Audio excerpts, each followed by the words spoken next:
હોલિકા દહનનો તહેવાર પરંપરા અનુસાર ફાગણ મહિનાની પૂર્ણિમા તિથિએ મનાવવામાં આવે છે। વર્ષોથી ચાલી આવતી પરંપરા પ્રમાણે હોલિકા દહન માટે એકત્રિત કરાયેલ લાકડાને ગંગાજળથી શુદ્ધ કરી પહેલા તેની પૂજા કરવામાં આવે છે। ત્યારબાદ વિધિ વિધાનથી હોળી પ્રગટાવવામાં આવે છે। ધાનેરાના હનુમાન ચોક ખાતે ધાનેરાના આગેવાનો સાથે હિન્દુ સનાતન ટ્રસ્ટ દ્વારા હોલિકા દહન કરવામાં આવ્યું છે। અંબાજી મંદિર ખાતે આગેવાનો ભેગા થઈ વાજતે ગાજતે ધજા સાથે હનુમાન ચોક આવતા હોય છે।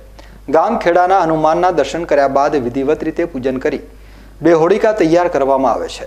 હોળિકાની વચ્ચે કાપડથી બનેલી ધજા મૂકવામાં આવે છે અને હોળિકા પ્રગટાવ્યા બાદ ધજા કઈ દિશામાં પડે છે તેને લઈ આગામી ચોમાસા વર્ષનો વર્તારો જોવામાં આવે છે।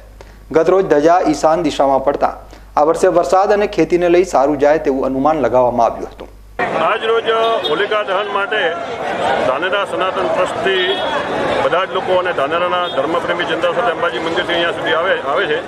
ટૂંકમાં વાત કરું છું કે હોળી તમે વર્તારાની જે વાત કરીએ સીધી લાઈન ઉપર જ આવું છું કે વર્તારાની વાત ઉપર આજે હોલિકા દહનની બંને સ્તંભની ધજાઓ ઈશાન તરફ પડી છે અને એવું કહેવાય છે કે ઈશાનમાં પડેલી ધજા એ મહાદેવનો વાસ છે। ત્યાં ઈશાન એ રુદ્ર અને એ બહુ જ શુભ ફળ આપનારી છે અને એવું કહેવાય છે કે આવનારું વર્ષ ગામ માટે ખૂબ સમૃદ્ધિવાન વરસાદ જઈ અને એકદમ જોરદાર વર્ષ બને અને પાકમાં પણ સારી સફળતા મળે એવું વર્ષ કહી શકાય।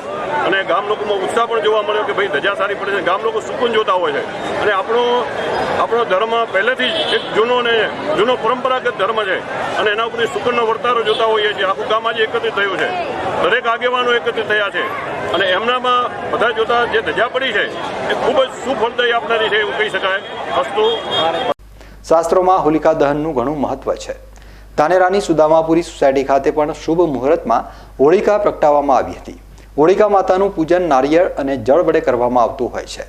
સાથે બાળકોને હોળિકાની ફરતે ફેરા ફરી દર્શન કરવામાં આવતા હોય છે। નવા લગ્ન કરેલ યુગલો પણ દર્શન માટે આવતા હોય છે। હોળી એ હિન્દુ વર્ષનો અંતિમ તહેવાર પણ હોય છે, જેમાં વિતેલા વર્ષોમાં જાણે અજાણે થયેલી ભૂલો માટે દેવી દેવતાઓની ક્ષમા માંગવામાં આવે છે। હોળીમાં ધાણી, ખજૂર વગેરે અર્પિત કરી નવા વર્ષ એટલે કે નવા સંવતમાં અન્ન સંપત્તિ પ્રદાન કરવાની વિનંતી પણ કરવામાં આવે છે। ધાનેરાની મહેશ્વરી સમાજ દ્વારા સમાજની મહિલાઓ હોળિકા માતાનું પૂજન કરતી હોય છે। પરિવારમાં સુખ શાંતિ રહે તે માટે એક પછી એક મહિલાઓ પ્રસાદ સાથે જળ ચડાવી હોળિકા માતાનું પૂજન કરે છે।